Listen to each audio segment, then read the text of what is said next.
আসসালামু আলাইকুম, সবাই কেমন আছেন? আলহামদুলিল্লাহ, আপনাদের দোয়ায় আমরা সবাই ভালো আছি। কানাডায় উইন্টার সিজন পার হওয়ার সাথে সাথে বর্তমান এখন স্প্রিং টাইম অর্থাৎ বসন্তকাল। আর বসন্ত মানে চারিদিকে সবুজে ভরে ওঠা, সাথে বিভিন্ন প্রকারের ফুল ফোটা। আমি যে ফুল গাছটা আপনাদেরকে দেখাচ্ছি এই ফুল গাছের নাম চেরি প্লাম। অর্থাৎ কানাডাতে বিভিন্ন প্রকারের চেরি ফুলের গাছ আছে।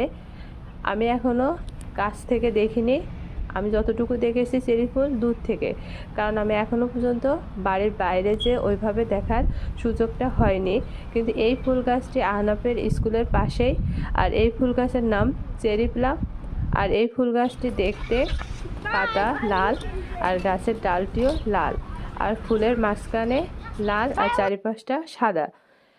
ঠিক তেমনই চেরি প্লাম এই ফুল গাছটির নাম। এরকম অনেক চেরি ফুল কানাডাতে আছে।